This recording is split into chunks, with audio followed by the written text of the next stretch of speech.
2025 में बिहार में भूमिहार समाज का बेटा मुख्यमंत्री बनेगा, न नीतीश बनेगा, न तेजस्वी बनेगा। और बिहार की जनता को भी यही चाहत है कि भूमिहार समाज आगे बढ़ के नेतृत्व करे, तभी बिहारियों का भी कल्याण होगा, तभी बिहार का भी कल्याण होगा, और तभी बिहार विकसित भी बनेगा, शिक्षित भी बनेगा, मजबूत भी बनेगा। देख लिए ना, 32 साल में तो देख लिए, 33 साल में लालू यादव जी 15 साल के, नीतीश कुमार, बिहार कहाँ से कहाँ पहुँचा। आज सबसे ज़्यादा पलायन बिहार में है, सबसे ज़्यादा क्राइम बिहार में है, सबसे ज़्यादा शिक्षा बिहार में है, सबसे ज़्यादा बेरोजगारी बिहार में है, सबसे ज़्यादा भुखमरी बिहार में है। तो सबका कारनामा देख लिया। और एक इतिहास गवाह है कि श्री कृष्ण बाबू ने जब 11 साल बिहार के मुख्यमंत्री रहे थे, 12 साल, तो बिहार सबसे ज़्यादा शिक्षित, सबसे ज़्यादा विकसित और सबसे कम क्राइम वाला प्रदेश था। और वही फिर कोई भूमिहार का बेटा जब बिहार का मुख्यमंत्री बनेगा, फिर देखिएगा बिहार सबसे ज़्यादा शिक्षित, सबसे ज़्यादा रोजगार देने वाला, सबसे ज़्यादा प्रदेश विकास करने वाला तभी प्रदेश बनेगा। अन्यथा किसी में ताकत नहीं है कि बिहार को इस संकट से उबार सके। सिर्फ उबारेगा तो एक भूमिहार का बेटा उबारेगा। और जब जब भूमिहार जागा है, राज सिंहासन खाली करवाया है, इतिहास गवाह है। कौन बनेंगे सर भूमिहार समाज से? कोई भी बन सकता है, आप भी बन सकते हैं, हम भी बन सकते हैं, इसमें क्या है, कोई ठप्पा मारा हुआ थोड़े है। 8वां फैल जब मुख्यमंत्री बनने का दावेदारी है और उसको बोला जा रहा है, जीतन मांझी बन जा रहे हैं, कोई भी बन जा रहा है, राबड़ी देवी जब बन रही है अंगूठा देने वाली, तो कहीं नहीं भूमिहार का बेटा बन सकता। कोई भी लोकतंत्र है, कोई भी बन सकता है, आप हम कोई भी बन सकते हैं। सबसे पहला है कि बिहार का बेटा को बनना चाहिए राज्यसभा, तब न वो बिहार का मुद्दा उठाएगा। ये कर्नाटक वालों को बिहार से क्या मतलब है, हम उसका विरोध पहला करते हैं, उसके बाद समाज आता है। पहले हम बिहार की बात करते हैं, उसके बाद हमारा समाज है। तो ये सबसे पहले, ये प्रथम बिहारियों का अपमान है, बिहार के 12 करोड़ जनता की अपमान है कि बिहार के एक कोई ना कोई बेटा, किसी ना किसी का बेटा सांसद बनता, तो आप उसका पत्ता काट के कर्नाटक वाले को बना रहे हैं। वो कर्नाटक वाले बिहारी का मुद्दा कभी उठाएगा क्या? तो देखिए, इनका कोई मकसद ही नहीं है, इनको हर हाल में है कि अपना राजनीति चलते रहना चाहिए। किसी बिहारी को सांसद बना देंगे, कल को इनके खिलाफ हो जाएंगे, तो सोचते हैं ऐसे आदमी को बना दो कि हम हाँ बोलेंगे हाँ बोलेगा, न बोलेंगे न बोलेगा। इनका एक ही मकसद है और कोई मकसद नहीं। और ये जाति जनगणना करना है तो गरीबी का कीजिए ना, करना है बेरोजगारी का कीजिए, करना है अशिक्षा का कीजिए। अरे गरीब कोई जाति देख के आता है क्या? किसी भी समाज का गरीब है, चाहे पिछड़ा का, अति पिछड़ा का, दलित का, महादलित का, गणना कीजिए। गरीबों को कौन रोक रहा है? 32 साल से तो इन्हीं पिछड़ा, अति पिछड़ा का बेटा मुख्यमंत्री है, चाहे लालू यादव जी हो, चाहे नीतीश कुमार जी हो। तो आपने कितने पिछड़े, अति पिछड़े को रोजगार दिए, कितने अति पिछड़े को नौकरी दिए, आप उसकी गणना करवाइए। बिहार का आपको बताना चाहूँगा, बिहार में लगभग 2 से 3 करोड़ मुस्लिम घुसपैठी है, इस पर कोई चर्चा नहीं करता है। तो फुलवारी शरीफ में है, आप वहाँ 6 फीट खोदने बोलिए, वहाँ पे आपको मंदिर निकले। जितने हैं, मैं बता रहा हूँ, जितने मस्जिद जो बनाए गए हैं, जो आज उनका स्वाभिमान, जामा मस्जिद से लेकर जितने भी पुराने मस्जिद हैं 50 साल पहले, 100 साल पहले जो मुगल काल के हैं, सभी में कहीं ना कहीं हिंदुओं का मंदिर था, जैन मंदिर था, बौद्ध मंदिर था। क्योंकि वो जो आए थे उनको कपड़ा पहनने का तो शऊर ही नहीं है।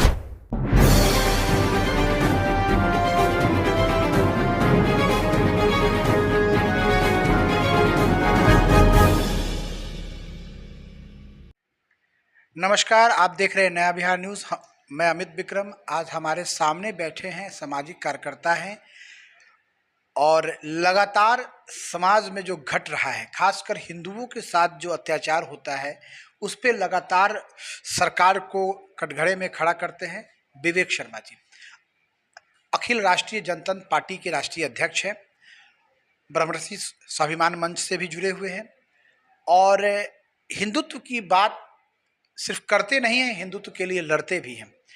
और अभी जो ज्ञान वापी मस्जिद का जो मामला हुआ है, उसको लेकर बहुत ही उत्साहित भी हैं।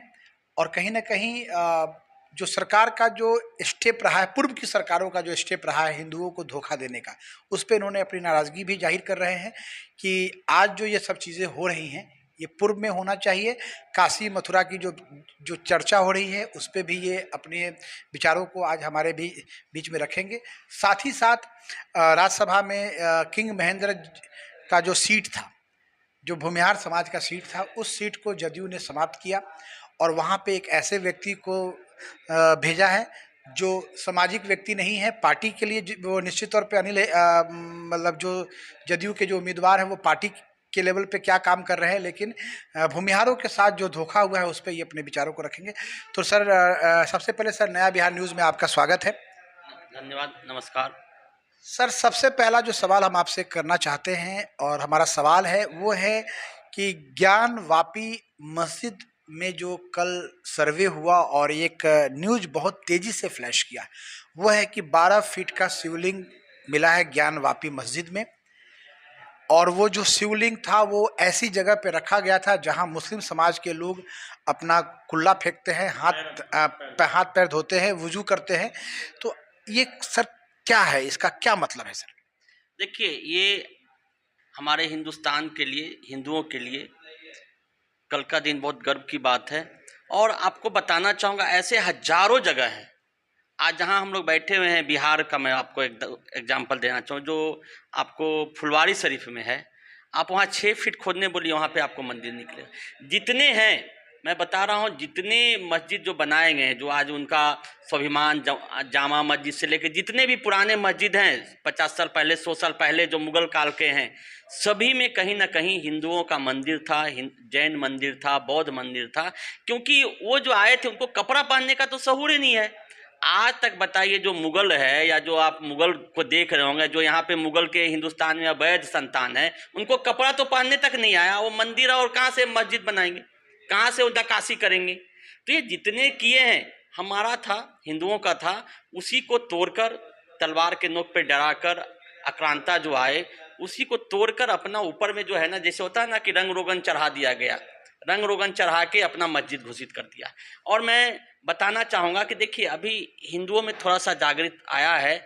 आगे अगर हिंदू, आज भी बता रहा हूँ कि हिंदू अपने आप में मजबूत होंगे, एक होंगे ना, तो मैं बता रहा हूँ कि आपको एक एग्जाम्पल देना चाहूँ तो जितने भी मदरसा हैं, वो मदरसा क्या है? मदरसा में एक ही शिक्षा दिया जाता है कि हिंदू काफिर है, हिंदुओं को मारने की बात किया जाता है। और वैसे मदरसा को बिहार सरकार 2000 रुपया अनुदान देती है। तो हर एक चीज़ में जो सेकुलर का चोला पहने में जो सरकार है, अभी का या पहले का सरकार या वर्तमान का सरकार, कांग्रेस से लेके जितने हैं, तो वो सभी ने हिंदुओं पे आक्रमण किया है, हिंदुओं को दबाने का काम किया है। बिहार का आपको बताना चाहूँगा, बिहार में लगभग 2 से 3 करोड़ मुस्लिम घुसपैठी है। इस पर कोई चर्चा नहीं करता है। आपको मालूम होगा कि अभी जातिगत जनगणना की बात करें, चाचा भतीजा मिलके, मतलब अपने कुकर्मों को छुपाने के लिए, अपने पाप को छुपाने के लिए, अपने असफलताओं को छुपाने के लिए, अपने विफलताओं को छुपाने के लिए आज जो बिहारियों का हाल किया गया है, करोड़ों बिहारी बिहार से पलायन किया है, उसको छुपाने के लिए बार बार देखते हैं जातिगत जनगणना। क्या हो जाएगा जातिगत जनगणना से? नहीं सर, जातीय जनगणना की बात आपने मतलब ये छेड़ा है, नुकसान क्या है सर इससे कितना मतलब नुकसान क्या हो रहा है? अगर जातियों की जनगणना हो जाती है और सरकार कहती है कि हम जातियों की जनगणना करके और उसके अनुरूप जो है वो विकास कार्यों की योजना बनाना चाहते हैं, तो इसमें नुकसान क्या है सर? देखिए, फायदा, मैं तो सबसे पहले बोलूँगा फायदा क्या है। अरे भैया, पहले जो आप देखिए जाति जनगणना ठीक है, एक बार मान लिए, जो पहले ये बताइए, जो विदेश से आके हमारे यहाँ दुश्मन रह रहे हैं, जो देश के लिए घातक है, जो प्रदेश के लिए घातक है, जो हिंदू समाज के लिए घातक है, जो घुसपैठिए हैं, मुस्लिम घुसपैठिए हैं, बांग्लादेशी है, रोहिंग्या है, पाकिस्तानी है, तो सबसे पहले उनको, उसकी गणना कीजिए ना कि बिहार में कितने करोड़ यहाँ पे बैठे हुए हैं। सर उसके लिए सर एनआरसी तो लाया जा रहा है सर, एनआरसी तो बीजेपी गवर्नमेंट लाई थी और यहाँ नीतीश कुमार जी ने उसका विरोध भी किया और वो कह रहे हैं कि हम यहाँ पे बिहार में लागू नहीं करने देंगे।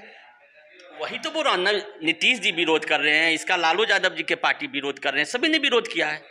जो मेन चीज़ें है, जिससे हमारे देश को आंतरिक सुरक्षा की खतरा है, जिससे हमारे प्रदेश की आंतरिक सुरक्षा की खतरा है, उसका गणना नहीं करना चाह रहे। और ये जाति जनगणना करना है तो गरीबी का कीजिए ना, करना है बेरोजगारी का कीजिए, करना है अशिक्षा का कीजिए। अरे गरीब कोई जाति देख के आता है क्या? किसी भी समाज का गरीब है, चाहे पिछड़ा का, अति पिछड़ा का, दलित का, महादलित का, गणना कीजिए। गरीबों को कौन रोक रहा है? 32 साल से तो इन्हीं पिछड़ा, अति पिछड़ा का बेटा मुख्यमंत्री है, चाहे लालू यादव जी हो, चाहे नीतीश कुमार जी हो।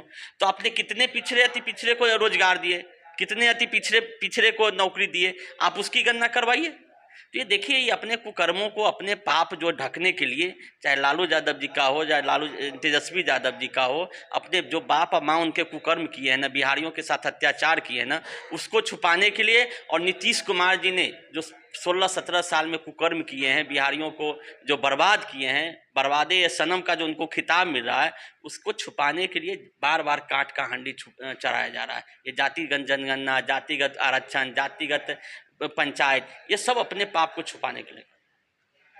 सर, जदयू के पूर्व सांसद किंग महेंद्र जी जब तक जीवित रहे जदयू से राज्यसभा जाते रहे, और वो उनका एक स्टेटमेंट है जो काफ़ी वायरल भी होता है कि अगर भारत में कहीं कोई अगर राज्यसभा की सीट खाली होगी तो किंग महेंद्र ही जाएगा।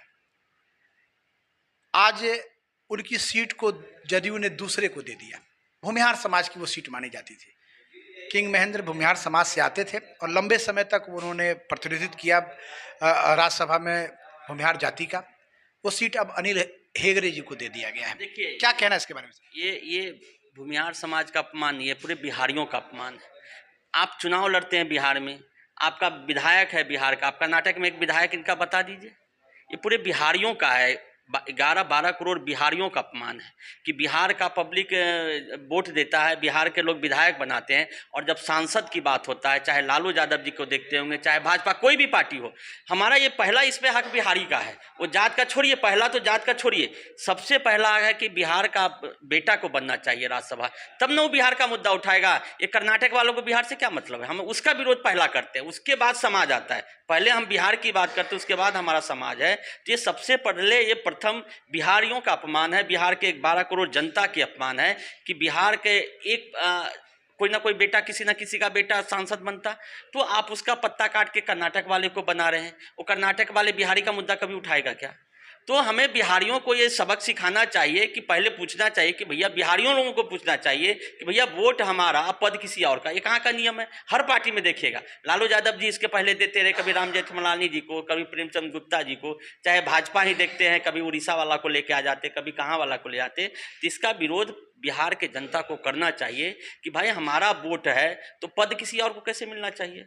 सर, तो जदयू के लोग कह रहे हैं कि पार्टी ने कार्यकर्ता को दिया है सम्मान, कार्यकर्ता को सम्मान दिया। अनिल हेगड़े जी जॉर्ज फर्नांडिस के टाइम से पार्टी से जुड़े हुए हैं, समताकालीन लोग हैं, तो पार्टी ने कार्यकर्ता को सम्मान दिया है। अच्छा, ये बताइए, बिहार में उनके कार्यकर्ता नहीं है? कितने हम जानते हैं जो जदयू में बेचारे 30-30, 40-40 साल से रह के अपने पूरे पारिवारिक जीवन खो दिए, जमीन जायदाद बेच लिए, उनके कार्यकर्ता नहीं था क्या? वो बोले कि बिहार में 11 करोड़ 12 करोड़ बिहारी जनता में, और उनके जितने भी करोड़ों कार्यकर्ता अपने बोलते हैं, तो उसमें कोई उस लायक नहीं था क्या? बिहारी कोई लायक नहीं था क्या? ये बोलने की बात है। ये बिहार, इनका देखिए, इनका कोई मकसद ही नहीं है। इनको हर हाल में है कि अपना राजनीति चलते रहना चाहिए। किसी बिहारी को सांसद बना देंगे, कल को इनके खिलाफ हो जाएंगे, तो सोचते हैं ऐसे आदमी को बना दो कि हम हाँ बोलेंगे हाँ बोलेगा, ना बोलेंगे ना बोलेगा। इनका एक ही मकसद है, और कोई मकसद नहीं। सर, आप ब्रह्मर्षि स्वाभिमान मंच से भी जुड़े हुए हैं। अभी पूरे बिहार में कई भूमिहार समाज के संगठन काम कर रहे हैं। परशुराम जयंती के अवसर पर एक आशुतोष कुमार नाम के एक व्यक्ति ने तेजस्वी यादव को मंच पे बुलाया। परशुराम जयंती का माहौल था, तेजस्वी यादव को बुलाया गया।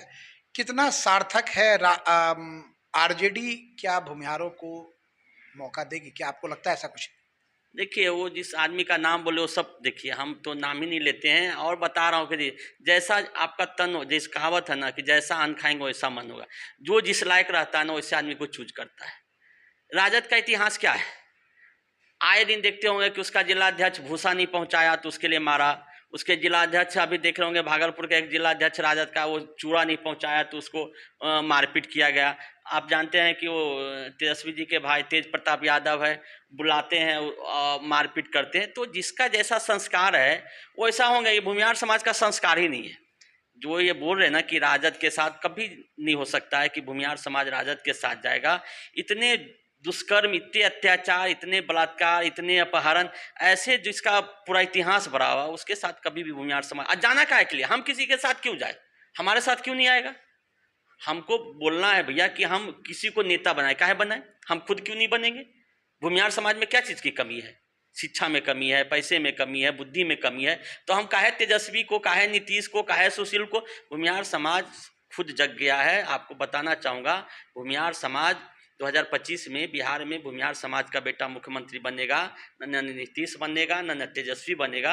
और बिहार की जनता को भी यही चाहत है कि भूमिहार समाज आगे बढ़ के नेतृत्व करे, तभी बिहारियों का भी कल्याण होगा, तभी बिहार का भी कल्याण होगा, और तभी बिहार विकसित भी बनेगा, शिक्षित भी बनेगा, मजबूत भी बनेगा। ये देख लिए ना, 32 साल में तो देख लिए, 33 साल में लालू यादव जी 15 साल के, नीतीश कुमार, बिहार कहाँ से कहाँ पहुँचा। आज सबसे ज़्यादा पलायन बिहार में है, सबसे ज़्यादा क्राइम बिहार में है, सबसे ज़्यादा शिक्षा बिहार में है, सबसे ज़्यादा बेरोजगारी बिहार में है, सबसे ज़्यादा भुखमरी बिहार में है। तो सबका कारनामा देख लिया। और एक इतिहास गवाह है कि श्री कृष्ण बाबू ने जब 11 साल बिहार के मुख्यमंत्री रहे थे, 12 साल, तो बिहार सबसे ज़्यादा शिक्षित, सबसे ज़्यादा विकसित और सबसे कम क्राइम वाला प्रदेश था। और वही फिर कोई भूमिहार का बेटा जब बिहार का मुख्यमंत्री बनेगा, फिर देखिएगा बिहार सबसे ज़्यादा शिक्षित, सबसे ज़्यादा रोजगार देने वाला, सबसे ज़्यादा प्रदेश विकास करने वाला तभी प्रदेश बनेगा। अन्यथा किसी में ताकत नहीं है कि बिहार को इस संकट से उबार सके। सिर्फ उबारेगा तो एक भूमिहार का बेटा उबारेगा। और जब जब भूमिहार जागा है, राज सिंहासन खाली करवाया है, इतिहास गवाह है, इतिहास गवाह है। इंदिरा गांधी को हराने वाला भूमिहार, मालूम होगा, इंदिरा गांधी को हराने वाले भूमिहार थे, लालू यादव को हटाने वाला भूमिहार थे, नीतीश कुमार जी को 80 से 40 सीट लाने वाला भूमिहार है। अब भूमिहार दूसरे को हटाएगा, बनाएगा नहीं, अब भूमिहार समाज खुद बनेगा, अपना बेटा को मुख्यमंत्री बनाएगा। कौन बनेंगे सर भूमिहार समाज से? कोई भी बन सकता है, आप भी बन सकते हैं, हम भी बन सकता है, इसमें क्या है, कोई ठप्पा मारा हुआ थोड़े है।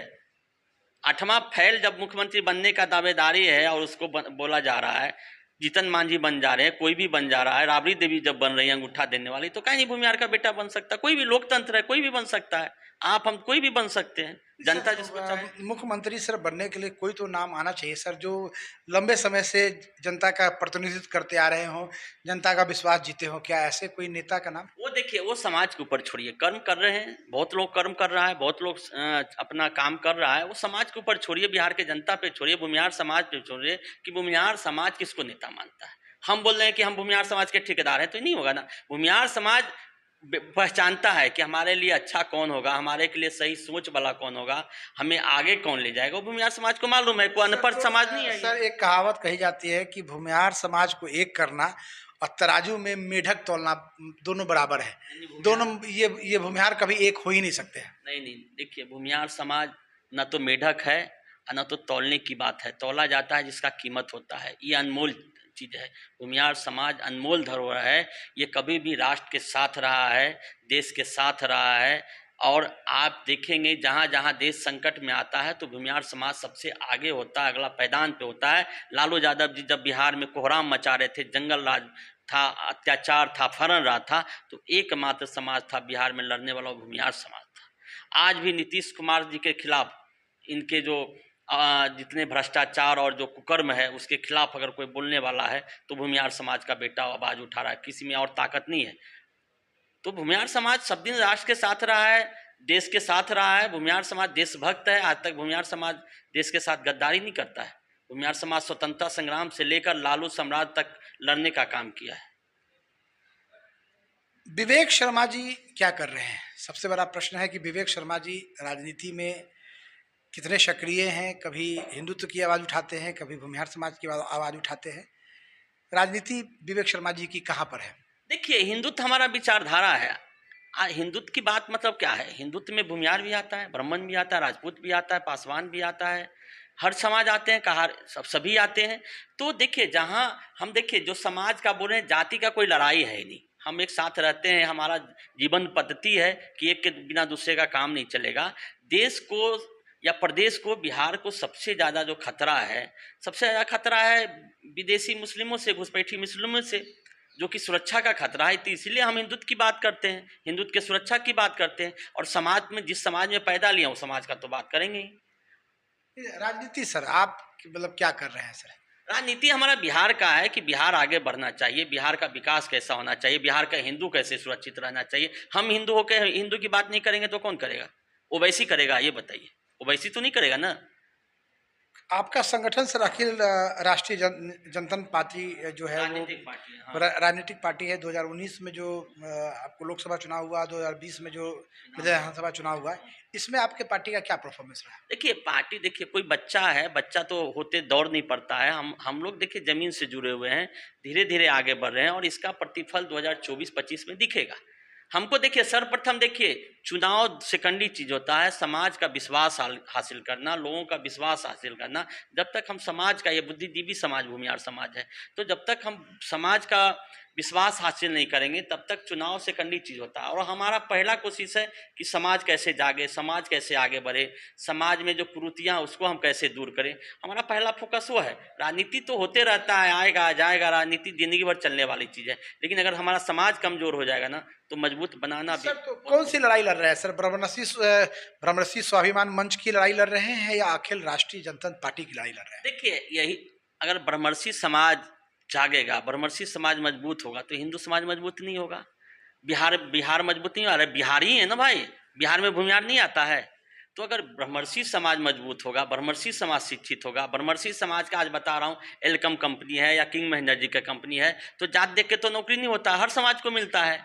आप मुजफ्फरपुर से हैं या हम पटना से कहीं से भी हैं, अगर वहाँ इंडस्ट्री खुलता है कोई भी तो हर कोई को रोजगार मिलता है। तो कहने का है कि हमारा समाज मजबूत होगा, हमारा समाज आगे बढ़ेगा तो दूसरे को साथ लेके चलेगा। इतिहास रहा है।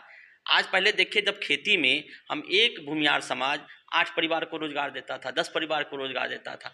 आज ऐसा हुआ कि भूमिहार समाज खुद बेरोजगार है। आज क्यों ऐसा हुआ? क्योंकि इसके लिए लालू यादव जी ने जितना चक्रव्यूह रचा, संयंत्र रचा, उससे ज़्यादा नीतीश कुमार जी भी ने रचा है। और इसका कारण है कि सबसे ज़्यादा बिहार में बेरोजगार आज हमारे समाज का युवा हो रहे हैं। सबसे ज़्यादा आपको बताना चाहूँगा, जो बिहार का एवरेज है उसमें सबसे ज़्यादा 13% जो भूमिहार समाज का युवा है पलायन किया है, उसके नीचे है बाकी सब। तो समाज को जगाना भी, बिहार को जगाना है, हिंदू को समाज जगाना भी, समाज को जगाना है, हिंदू को भी जगाना है। तो दोनों तो एक दूसरे के पैरेलल है भैया। मतलब सर भूमिहार समाज को गोलबंद करके हिंदुत्व की राजनीति को मजबूत कर रहे हैं। देखिए भूमिहार समाज हिंदुओं का एक प्रमुख अंग है। जहाँ जहाँ भूमिहार बिहार में कमजोर है वहाँ पे हिंदुओं का पलायन हो रहा है, हिंदुओं पे अत्याचार हो रहा है। आपका इसका एग्जाम्पल बताना चाहेंगे। आज आपको कटिहार है, किशनगंज है, किशनगंज में 70% आबादी हुआ करता था हिंदुओं का, आज 30% आ गया। वहाँ भूमिहार आबादी नगण्य है। कटिहार में कम है, पूर्णिया में कम है, आज देखिए सुपौल में कम है। आज जहाँ जहाँ भूमिहारों की संख्या कम हो रहा है वहाँ पे मुस्लिमों का अत्याचार ज़्यादा बढ़ रहा है। इसलिए हम बोल रहे हैं कि भूमिहार समाज एक हिंदुत्व का या देश का एक अग्रणी है। अगर भूमिहार समाज कमजोर होगा ना तो देश कमजोर होगा, प्रदेश कमजोर होगा, दोनों कमजोर होगा। इसलिए इस समाज को जगाने चले, इसलिए इस समाज को संगठित करने चले कि आप जगह रहेंगे तो प्रदेश भी मजबूत रहेगा, देश भी मजबूत रहेगा, हिंदुत्व भी मजबूत रहेगा, बिहार भी सुरक्षित रहेगा और समाज तो सुरक्षित होगा ही। कोई सर सम्मेलन वगैरह करना है सर? अभी हम लोग का श्री कृष्ण बाबू का 21 अक्टूबर का जन्म दिवस आ रहा है, उस पर हम लोग का है कि पूरे हिंदुस्तान के भूमिहार समाज को एकजुट करके एक बहुत बड़ा सम्मेलन करने जा रहे हैं और जैसे स्थान का चयन होगा आप लोग को बताया जाएगा। विवेक शर्मा जी ने स्पष्ट किया है कि हिंदुत्व की बात करेंगे लेकिन अपनी जाति को मजबूत करेंगे ताकि हिंदुत्व महत्व हो। इनका स्पष्ट कहना है कि जहाँ जहाँ भूमिहार मजबूत रहा है वहाँ हिंदुत्व भी मजबूत रहा है। ज्ञानवापी मस्जिद के बारे में इन्होंने स्पष्ट कहा है कि अभी और टेलर बाकी है, काशी मथुरा बाकी है, काफ़ी कुछ बाकी है। हम आगे भी विवेक शर्मा जी से बात करते रहेंगे और इनके विचारों का लाभ लेते रहेंगे। नया बिहार न्यूज़ से बात करने के लिए सर का बहुत बहुत धन्यवाद।